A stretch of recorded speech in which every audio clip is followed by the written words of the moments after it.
consultoras, dato oficial, 68.000 millones en todo el gobierno de Macri llevan fugado de dólares en la Argentina, con lo cual está demostrando que dólares se generan. El problema es que el gobierno nunca generó confianza para que esos dólares se queden en el país y rápidamente se va, ¿no? 7.030 en lo que va del año ya se fugaron del país. Bien, gracias Fernando. Te invito, ya que nos sumamos, lo estoy saludando a Alberto Fernández, candidato presidencial. Buenas noches, Alberto. Gracias, No, gracias por el esfuerzo, porque me imagino cómo está, ¿no?, en estos días, Es lo que nos toca.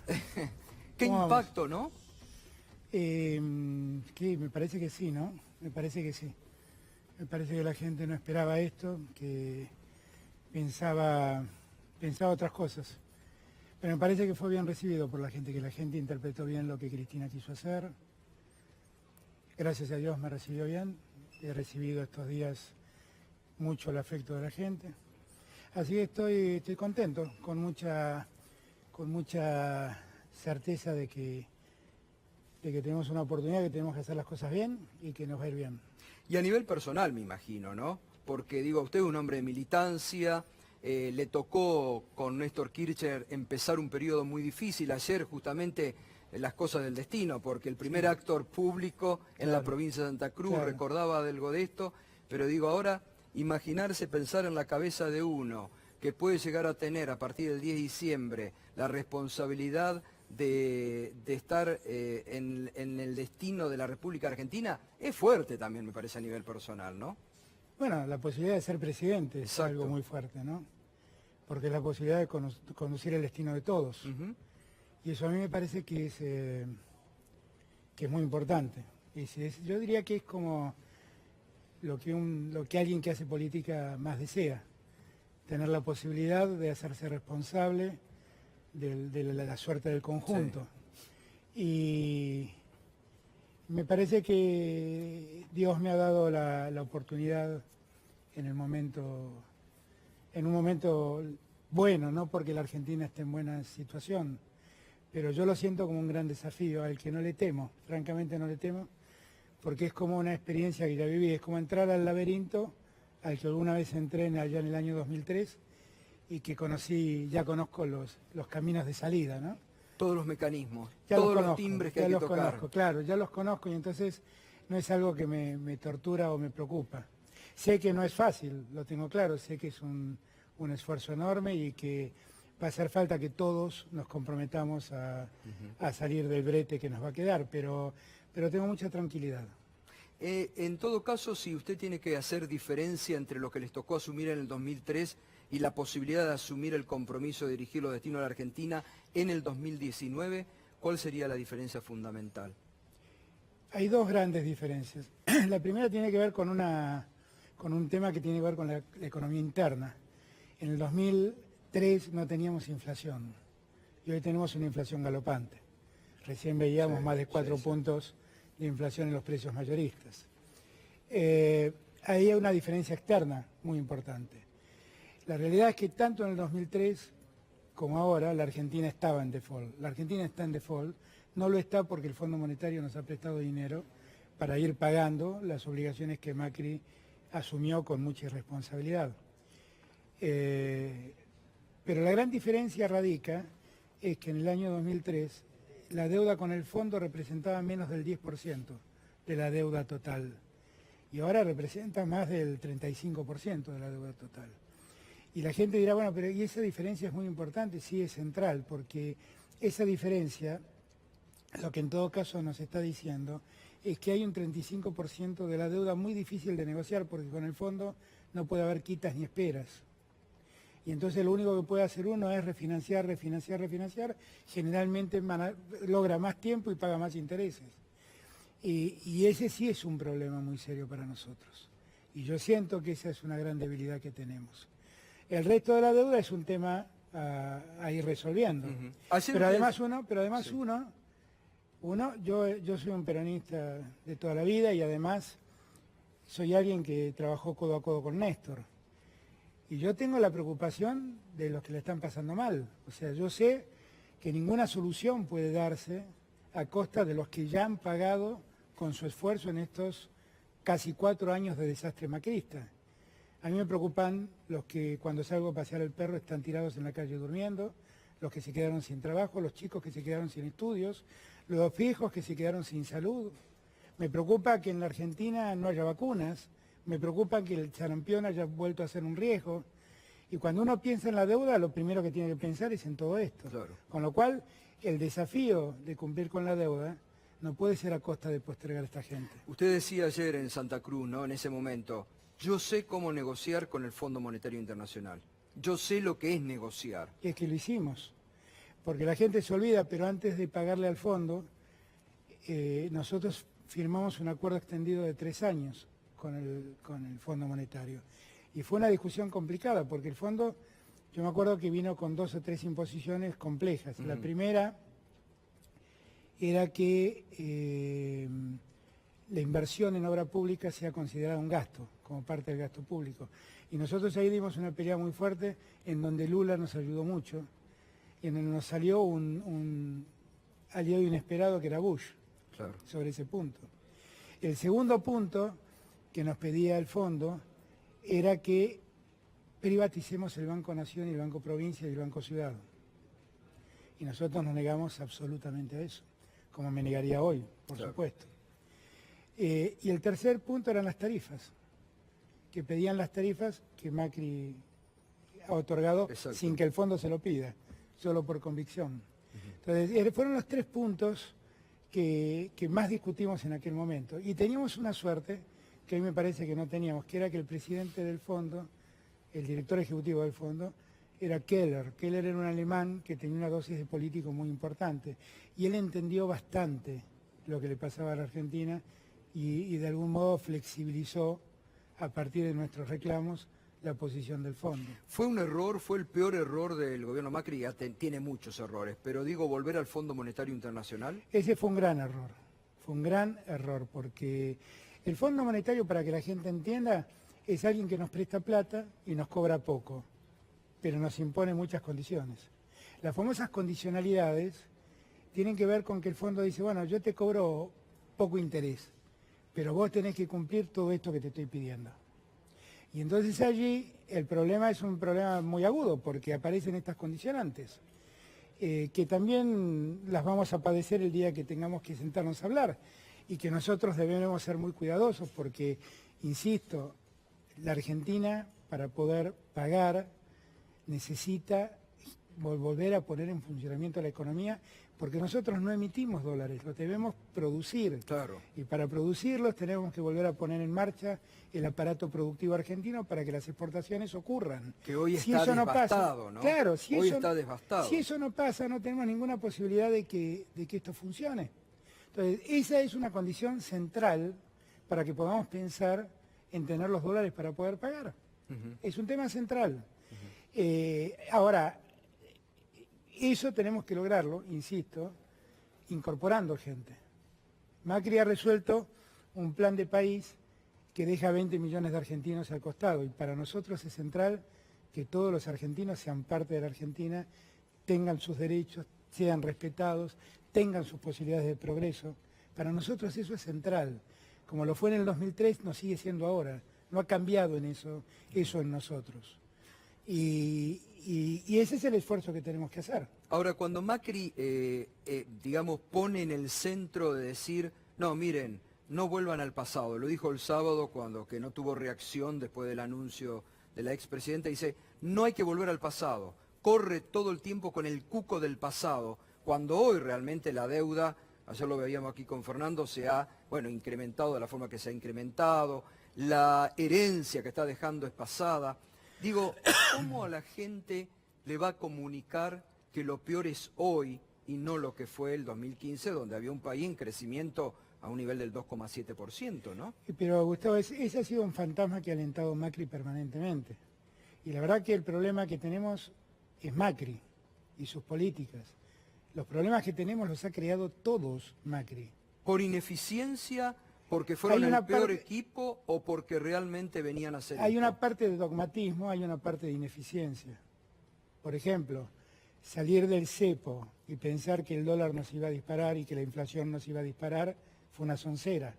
Pensar que la Argentina funcionaba con un dólar como era el dólar blue de entonces, 17, 16 pesos, era una estupidez, porque eso era no tener en cuenta que los que compraban insumos para producir los pagaban a $1 de 9 y pico, con lo cual soltar el cepo como lo soltaron generó la inflación de 40 y tantos puntos que se vivieron en el año 2016. Eso es un caso de enorme ineficiencia. Y hay casos de dogmatismos.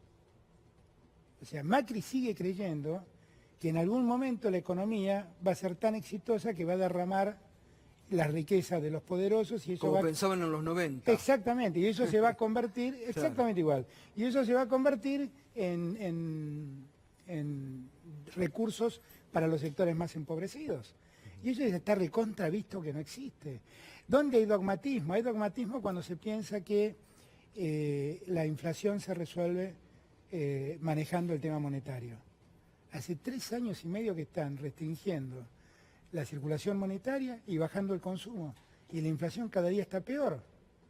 Es evidente que esa no es la causa de la inflación. Pero a mí me parece que hay en Macri una parte de ineficiencia, una parte de dogmatismo y una parte de negocios. Negocios para los amigos. No es casual que los amigos de Macri... Capitalismo de country, que dice exacto, algún es bueno amigo eso, en común. es bueno eso. Después le voy a decir quién lo dice. Es bueno eso de capitalismo de country. Son amigos que alguien les ha dicho al oído, claro, invertí en energía, que yo te garantizo ganancias exorbitantes, dolarizaron todas las tarifas, es la única parte de la economía argentina que está dolarizada, y a partir de allí todos padecemos. Nosotros seguimos cobrando sueldos en pesos, pero Caputo, Midling, todos ellos cobran tarifas en dólares. Y bueno, así funciona el capitalismo de country. Capitalismo de country. Es buena ese, muy buena.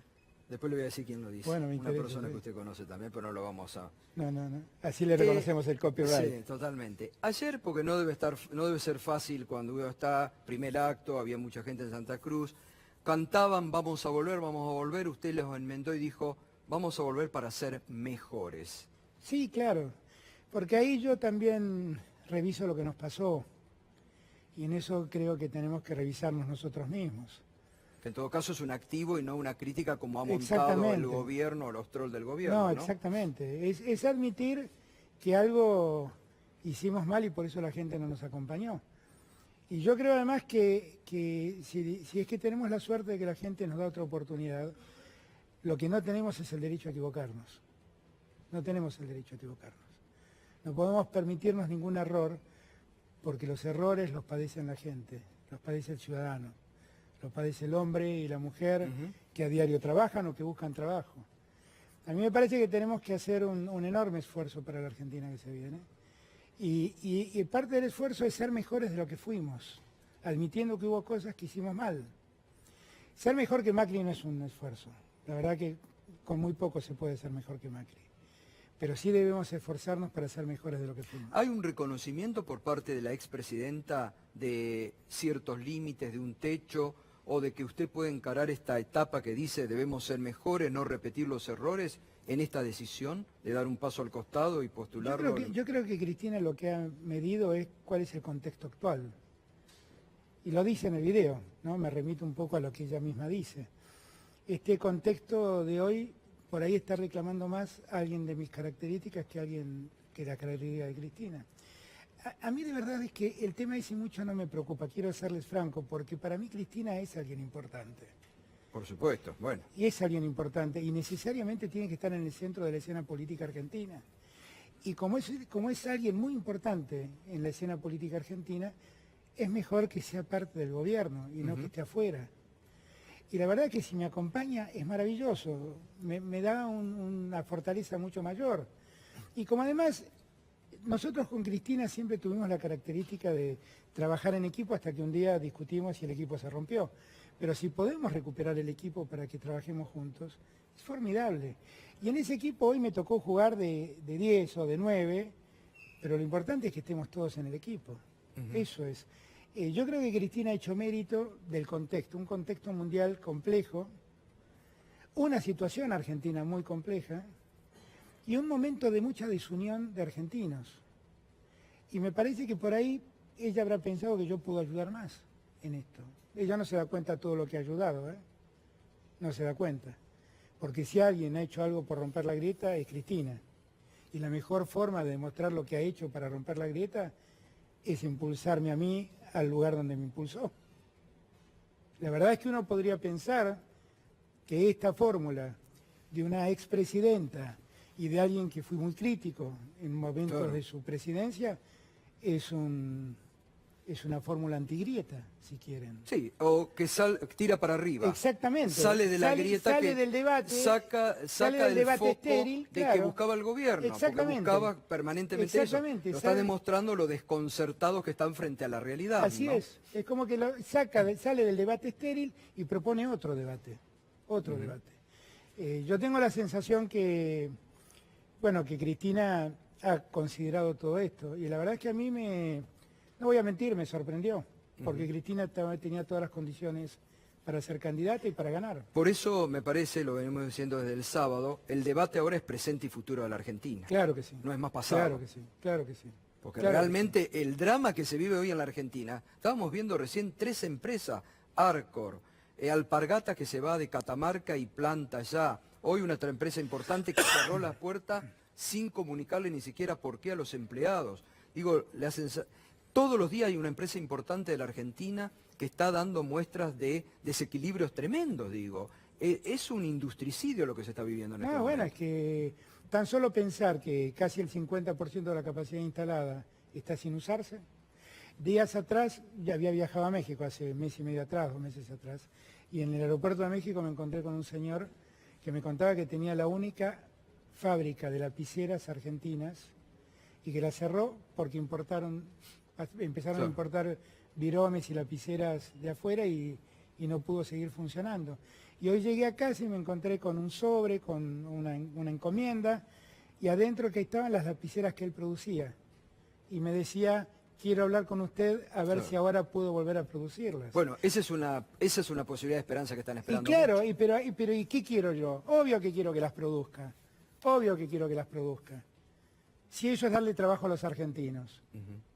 ¿Cómo vamos a seguir nosotros abriendo la importación como se abrió, tontamente, y condenar a los argentinos a quedarse sin producción local? Y en esa amplitud que usted busca, ¿qué imagina? Digo, el peronismo, bueno, ya 8 gobernadores inmediatamente se han encolumnado. ¿Le preocupa aún, por ejemplo, que haya sectores del peronismo como alternativa federal que o no entiendan el momento? Porque si el obstáculo era Cristina, ¿por qué ahora no plegarse a una gran paso como ustedes están pidiendo? Yo no sé, a mí no me gusta hablar de lo que los otros hacen, debo ser franco. Lo que digo es que nosotros tenemos como prioridades. Tenemos una prioridad que es ofrecer una alternativa en conjunto contra lo que Macri propone. Y creo que sería ideal que toda la oposición se reúna a construir esa alternativa. Y que si tenemos diferencias lo resuelva la gente con su voto. Hay otros que no piensan así, que piensan que es mejor la soledad, sin darse cuenta que muchas veces esa soledad es absolutamente funcional al gobierno. Absolutamente funcional al gobierno. Además, algunos de nosotros intentamos eso. Lo intentamos en el 2015, en el 2017, y lo único que tenemos que darnos cuenta es que solo favorecimos triunfos del gobierno. Y acá están las consecuencias. Por eso yo digo que las aventuras vividas se terminaron. Eso fue interesante lo que me dijo el día que vino a la radio. Claro. ¿No? El tiempo de los llaneros solitarios se terminó. De los Indiana Jones, ¿no? Dejar de ser aventureros y dedicarnos a construir un país con miras al futuro. Y teníamos que estar discutiendo estas cosas. Gustavo, ayer estuve en Río Gallegos y con Alicia fuimos a ver un centro de medicina nuclear impresionante. Impresionante. No vi nunca un centro de esas características. Es muy impactante porque un centro de medicina nuclear no solamente es la aparatología, es la misma construcción, porque necesita, por el tema radiactivo, una serie de especificaciones respecto de la calidad de edilicia, que lo hace un lugar singular. Eso lo maneja una fundación que se inició con el aporte del Estado. Y es casi un ente paraestatal. En la Ciudad de Buenos Aires no existe nada parecido. En la Ciudad de Buenos Aires necesitamos atención y tenemos que ir a pagarle a un centro privado. Y no tenemos ninguna posibilidad de que el Estado cubra una cosa así. Bueno, ¿Por qué marco esto? Porque esto también define qué tipo de Estado uno quiere. bueno, a eso iba, porque es importante esto. Digo, Alberto Fernández presidente, Ministerio de Salud, ¿lo vuelve a ministerio? Obvio. Ministerio de Ciencia y Tecnología. Pero obvio, con otro ministro, claramente. Sí. Obvio, porque esta mañana hablaba con Facundo Ministerio de Manes. Trabajo. Ministerio de Trabajo, bueno, obvio. Hoy está hablando, lo que sí cerraría es el Ministerio de Modernización, Bueno, donde solo hay trolls claro. que están trabajando cuidadosamente contra mí en este momento. Sí, sí. Mucho, ¿eh? Sí, claro, no, y salen de ahí, ¿eh? Y salen de ahí. Es el Ministerio de los Trolls, eso, no es el Ministerio de Modernización. Pero ¿a dónde iba? Hoy a la mañana hablaba con Facundo Manes, que es un amigo y que Sí, siempre sí. me interesa su Que opinión. tiene un plan impresionante para combatir la pobreza mezclando ciencia y Exactamente. tecnología, Claro, pero es que educación. de eso siempre hablamos con Facundo. Y la verdad es que yo quedé muy impactado por el centro este de atención de medicina nuclear que conocí ayer. Y yo le planteaba a Facundo, el mundo del futuro está directamente relacionado con la inteligencia de las sociedades. El desarrollo de la ciencia y la tecnología es lo que hace diferente a las sociedades. Noruega tenía mucho petróleo, pero la verdad es que Noruega perfeccionó la producción de su petróleo cuando desarrolló la tecnología para hacer de esa industria extractiva lo mejor. Y nosotros tendríamos que hacer otro tanto en Argentina. Pero no es la preocupación de Macri. Porque Macri lo que prefiere es importar la tecnología. Claro. Y con eso lo único que hace es retrasar el desarrollo argentino. Obvio que hace falta un Ministerio de Ciencia y Tecnología y dotar a ese ministerio de muchos recursos. Obvio que hace falta tener un Ministerio de Salud que se ocupe de que, por ejemplo, en Argentina no falten las vacunas. En Argentina está volviendo el sarampión porque no hay Es tremendo. vacunas. Y lo que se han desmantelado los planes muy importantes a nivel de provincias, de Eso es prevención de gravísimo. muchas... Eso es gravísimo. Eso es gravísimo. Ahora, esa reestructuración del Estado y esa revisión del Estado hay que hacerla con mucha seriedad. Fíjense todos los recortes que hicieron en el Estado Nacional y este año la Argentina va a terminar con un déficit primario de más de 1 punto. Con todo lo que recortaron. Claro, pero han incrementado la pauta y han incrementado el Ministerio de los Trolls, Exactamente. ¿no? Exactamente. Que ahí es donde se va. Exactamente. Digo, ¿le preocupa porque ya empezaron las campañas sucias? De pronto, se acordaron de Alberto Fernández, ya empezaron denuncias insólitas. Yo digo, no hay que hablar porque realmente presente y futuro es lo que hay que hablarle a la gente. Pero digo, ¿le preocupan las campañas sucias que puede inventar el gobierno y que se Y vienen? la van a hacer, lo van a hacer. Es un gobierno que solo sabe judicializar la política. Exacto. Y cuando se quedan sin argumento la mandan a Subi a denunciar un disparate, ¿no? Pero bueno, la verdad es que uno tiene la conciencia limpia. Ahí hubo definiciones importantes en los últimos días que quiero recuperar. No es necesaria una reforma constitucional en la Argentina. Sí, no es ninguna prioridad la reforma constitucional. A mí me pasa, yo debo confesar que yo estoy muy imbuido de mi experiencia, ¿no? ¿Cuánto cambió la Argentina en épocas de Kirchner? ¿Mucho? Sí, Se hizo con esta Constitución. exacto. Entonces no es la Constitución el problema. No es la Sí, Constitución. una reforma judicial. Claro, pero no hace falta reformar Claro. la Constitución. Tal vez haya que reformar algunos aspectos del Consejo de la Magistratura y tendremos que revisar con qué criterios se seleccionan jueces. Se pusieron nerviosos los magistrados por algunas expresiones que usted tenía Es en una ese cosa sentido. llamativa. Y además es una cosa llamativa la persistencia. Miren, todos los que se quejan dicen ser republicanos. Ahora, en la República, el gobierno tiene 3 patas, el Poder Ejecutivo, el Poder Legislativo y el Poder Judicial. El Poder Ejecutivo se expresa a través de decretos, el Poder Legislativo a través de leyes, el Poder Judicial a través de sentencias. Esos son los actos de gobierno. Y cada funcionario debe hacerse responsable de lo que hacen esos actos de gobierno. Debe responsabilizarse. Eso es así. Los jueces dictan actos de gobierno, son las sentencias, y deben hacerse responsables de lo que dicen en las sentencias. Y nadie debe molestarse porque uno diga que deberemos revisar lo que los jueces han dicho. Nadie debe molestarse, porque los jueces son responsables de las sentencias ¿Qué que dictan. significa revisar sentencia?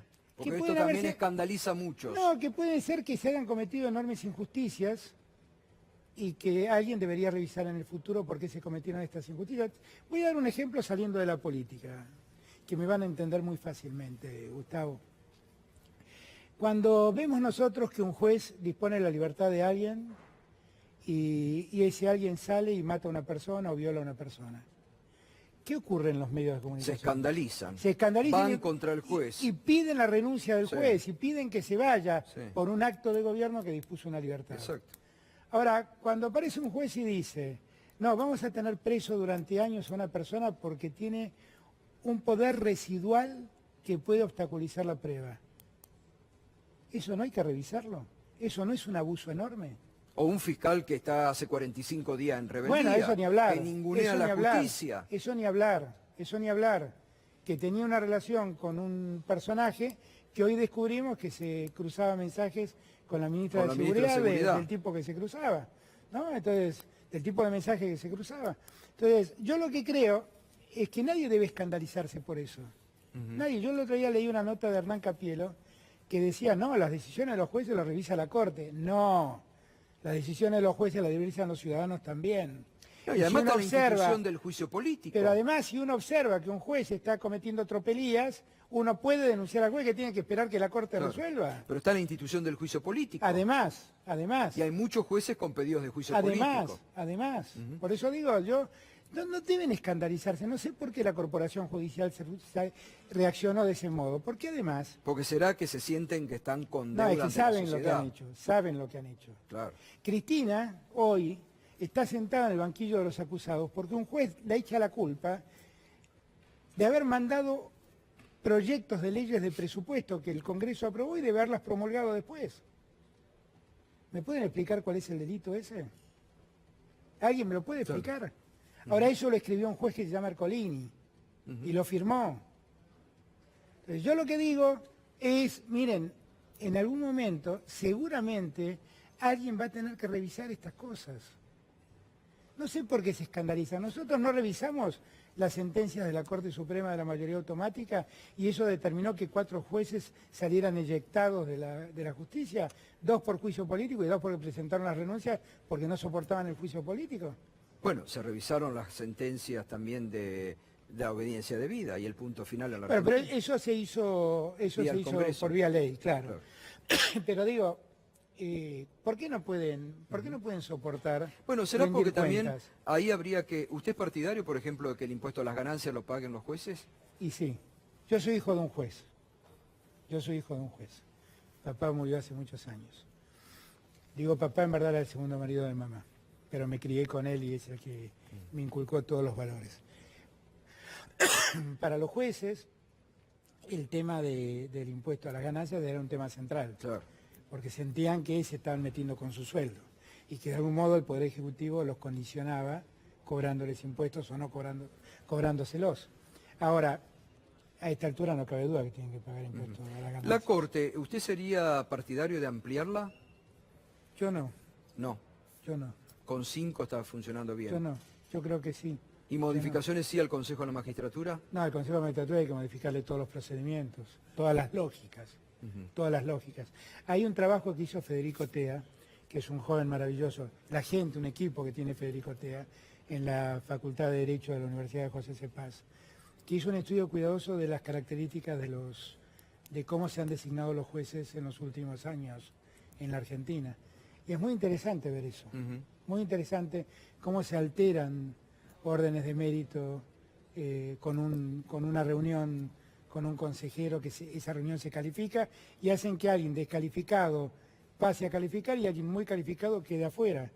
Ha habido infinidad, el 70% de las órdenes de mérito se alteraron con esas audiencias. ¿Y servicios de inteligencia cree que el tema de la AFI hay que seguir modificando, que Cristina se quedó corta con las reformulaciones que hizo sobre el mandato, con toda esta podredumbre que está saliendo a la superficie de la banda de D'Alessio, donde están los servicios de inteligencia, metidos en la justicia, que dominan relación con jueces, fiscales, el poder que tienen sobre algunos jueces también, ¿no? Lo que denunció Carzoglio, ahí está, otro ejemplo, ningún magistrado se escandalizó. Pero perdón, nosotros escuchamos cómo el ministro de Justicia apretaba a un juez para que renuncie. Sí. lo escuchamos, nadie escribió un centímetro. Nada, yo no lo leí en ningún lado eso. Lo he visto aquí, pero no lo he visto en ningún diario. No lo he visto. El ministro de Justicia presionando a un juez para que se vaya. O las listas que hacían en los programas de televisión o en los principales titulares diciendo estos jueces no nos gustan, hay que sectarlos. Pero lo escriben y ahí nadie reaccionaba. La Asociación de Magistrados no reaccionaba ahí, ¿eh? No reaccionaba. Miren, el día que lo modificaría. Déjeme contar una anécdota para terminar el tema judicial.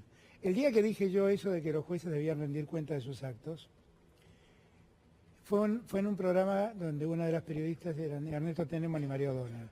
María O'Donnell, ¿saben cómo empezó la pregunta? Me dijo, está claro que a la justicia federal hay que tirarla a la basura, pero ¿qué crees que hay que hacer?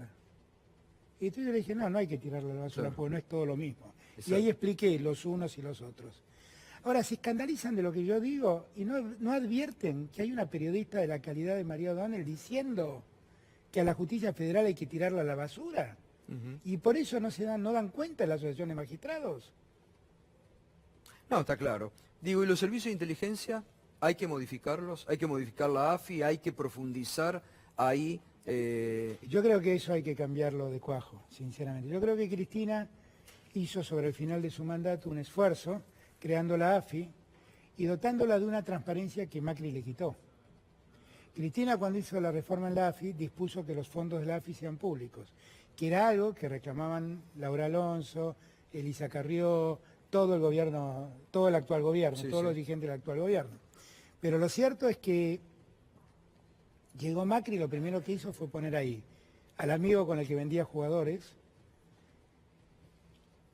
y volvió secretos todos los fondos de la AFI. ¿Para qué volvió secretos todos los fondos de la AFI? Quiero creer, para no pensar mal, que lo volvió secreto para pagarle a personajes como los D'Alessios, que de otro modo no se podían explicar. Claro. Ahora, la Argentina no puede tener un sistema de inteligencia que funciona pagando en negro personajes como los D'Alessios. No, totalmente. Es incomprensible. Y la Argentina no puede usar al Sistema Federal de Investigaciones o de Inteligencia para perseguir opositores. En este momento la AFI debe tener un cuerpo tratando de saber qué es lo que estoy haciendo yo y tratando de encontrar una mancha negra en mi vida. Digo, yo ya lo sé eso, porque eso es lo único que saben hacer. Se quedan sin razón y lo único que saben hacer es eso. Totalmente.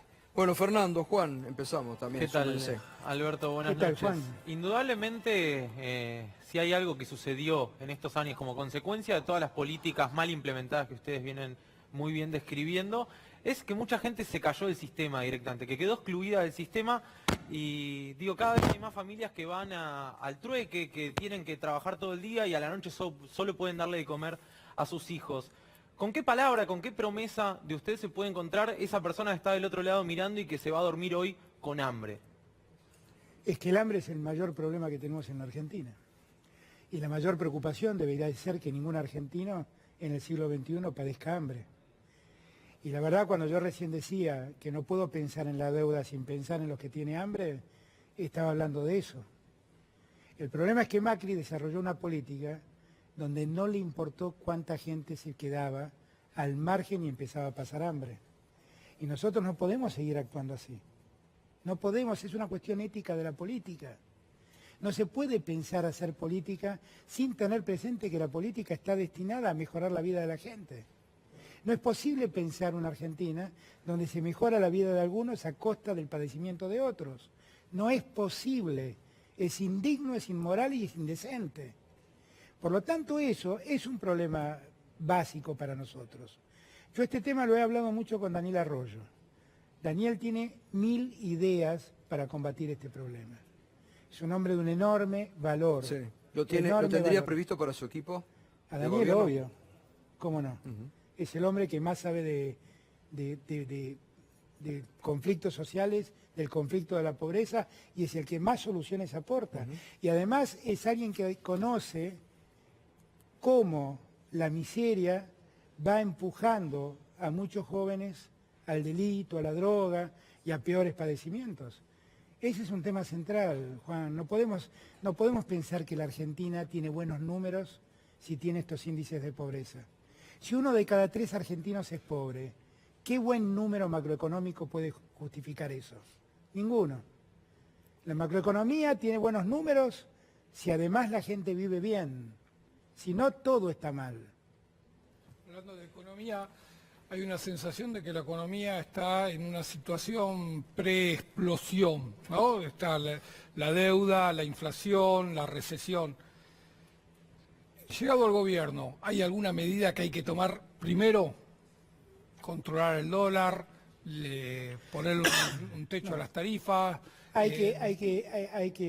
Muchas cosas hay que hacer, muchas.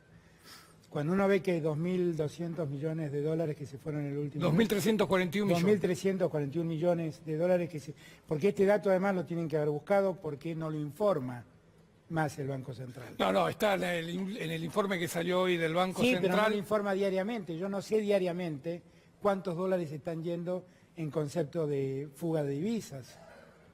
Y en 3 años, miren, hoy lo hablaba con Cristina, ¿no? En 12 años de kirchnerismo se fueron alrededor de 100.000 millones de dólares. Y en 3 años de macrismo se fueron 65.000 millones de dólares. Salieron del sistema financiero. ¿Se dan cuenta de la magnitud de estas políticas? ¿Se dan cuenta de lo que significa? Volviendo a tu pregunta, Juan, en 12 años de kirchnerismo el salario real creció el 19%. Y en 3 años de macrismo el salario real cayó más del 21%. Quiere decir que hoy alguien con su salario compra menos de lo que compraba en el año 2003. ¿Se dan cuenta de lo que estamos hablando? De la pauperización social que ha generado Macri. ¿Se dan cuenta de lo que estamos hablando?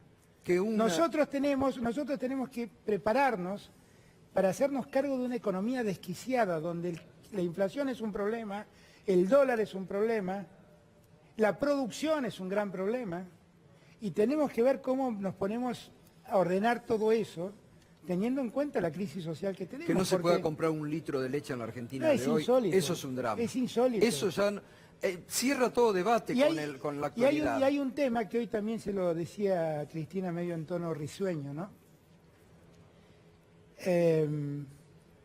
Hasta hace una semana, la aparición nuestra en el escenario de un posible gobierno en el futuro era el caos.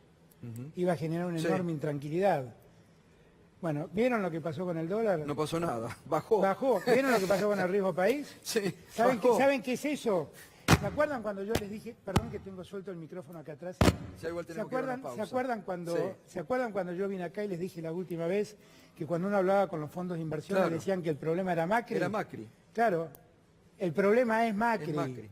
Bueno, Macri. Hay una encuesta, y tenemos que ir a la pausa. En la provincia de Buenos Aires, en los últimos días, 45% le tiene más miedo a que gane Macri que a un triunfo. Y claro, pero afuera también le tienen más miedo a Macri que a nosotros. Hacemos una pausa. Me dicen que están cenando los integrantes de Alternativa Federal y están mirando su entrevista. Un saludo y un afecto para todos ellos. Le voy a preguntar qué les diría, algo más político. Ya volvemos, ¿eh?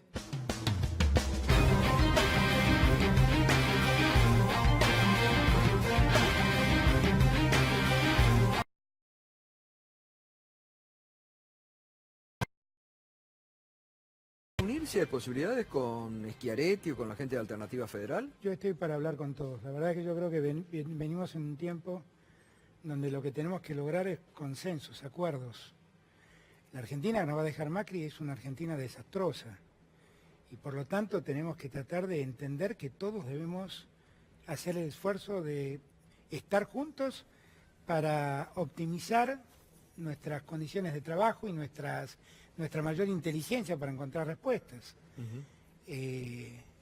Yo estoy dispuesto a hablar con todos, definitivamente. Bien. Definitivamente. Alberto, indudablemente muchos puentes se rompieron no solo desde lo político, sino también con distintos sectores de lo que uno denomina el poder real de alguna forma. Uno de los puntos más insistentes en su propuesta es el trabajo, la industria. ¿Prevé algún tipo de reunión con dirigentes industriales, con la Unión Industrial Argentina? ¿Por dónde se empieza a recomponer ese tejido que se rompió? Es que es exactamente lo mismo, ¿no? Cuando yo digo que tenemos que trabajar todos juntos, no es trabajar solamente con la dirigencia política, es también hablar con la dirigencia empresaria. Me preocupa mucho lo que pasa con las pymes. Es gravísimo lo que pasa con las pymes. Las pymes motorizan el 80% del trabajo en Argentina. Y la destrucción de las pymes es gravísima. Es gravísima lo que pasa en la industria textil. Es gravísimo. Lo que pasa en la industria del calzado es gravísimo. Gravísimo. Nosotros tenemos que prestarle atención a todo eso. Y obviamente que hay que hablar con los actores. Miren, yo he sido superintendente de seguros de la Nación allá por los años 90 y la verdad que hice un enorme cambio en el mercado de seguros y todo lo hice hablando y discutiéndolo con las empresas. Por donde se toque hay, digamos, temas para muchísimos, WhatsApp, llamados, Twitter que dice, preguntale de este sector, va. Están los trabajadores de los medios estatales, colegas que nos están, por favor, preguntarles. ¿Ustedes vieron lo que pasó en Canal 7? Sí, les mandaron comisarios políticos. ¿Ustedes vieron? Y el problema era 678. Sí. No tienen cara. Yo no sé Lombardi como todavía sigue siendo secretario, ministro de medios, no sé qué es. ¿Cómo puede ser eso? Pero le proscriben noticias, ¿no? Es que Sí, no. es un hecho escandaloso eso. Sí, que Lo que está pasando en Telam. En Telam, bueno, están cerrando, están desguazando la agencia Absolutamente, oficial. absolutamente. Y ahí hay replanteos también para hacer, obviamente. Pero claro, primero, yo creo en los medios públicos. Porque lo que muchos argentinos no saben es que a muchos lugares del país, lugares inhóspitos del país, lo único que llega es Radio Nacional y Canal 7. No tienen cable. Y sí llegan estos canales... La TDA. La TDA que la están desguazando. La han desguazado totalmente, la TDA. La han desguazado totalmente. Eso es algo que tenemos que reivindicar, pero no es un problema de tener un canal público al servicio de un gobierno. Algo con lo que siempre estuve en contra. Es poder dotar de entretenimiento e información a los que viven en los lugares más perdidos de la Argentina. Totalmente. Recién mencionaba que con el conocimiento de la fórmula, los mercados en vez de asustarse, todo lo contrario, bajó riesgo país y se calmó el dólar. Cepo al dólar y default son dos palabras que vuelven a asustar a la gente. ¿Qué hay? Bueno, que del default no se asusten porque estamos en default. La Argentina está en default. Si el Fondo Monetario no viene a socorrernos, la Argentina no puede pagar sus deudas. Y la Argentina no genera los dólares para poder hacer frente a sus obligaciones externas. Y el gobierno no hace nada para salir de una recesión como pocas veces he visto en mi vida. No hace nada, absolutamente nada. Entonces, que nadie se asuste por el default, porque en default estamos. En default nos puso Macri. Y por eso estamos con el Fondo Monetario prestándonos 57.000 millones de dólares. Por eso, porque estamos en default. Ahora, el cepo es otro tema. La Argentina tiene cíclicamente, y a partir de los años 70 se va profundizando, un momento en donde los dólares, hay una demanda de dólares mayor a la oferta de dólares que el país puede tener. Y en esos momentos ahí empiezan las restricciones cambiarias, porque no tenemos dólares para poder soportar la demanda. Cristina, cuando enfrentó este problema, lo resolvió con el cepo. ¿El cepo fue una buena solución? Yo creo que no.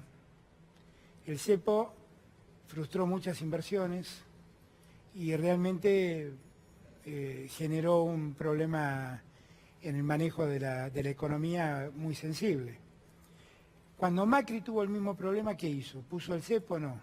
Cuando Macri tuvo el mismo problema fue a pedir dólares prestados para poder cubrir esa demanda. Ahora,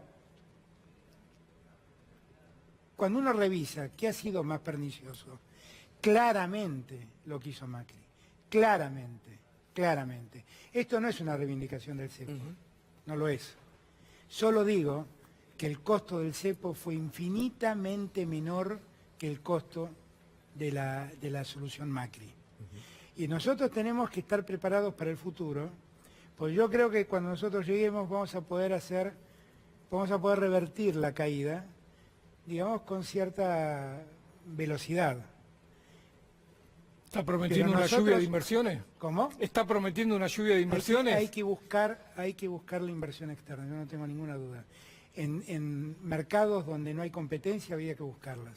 Habría que promover un gran plan de inversiones en materia minera, fundamentalmente en el silicio y en el litio, pero no para que sigan explotando silicio y litio, sino para que le pongan valor agregado al silicio y al litio.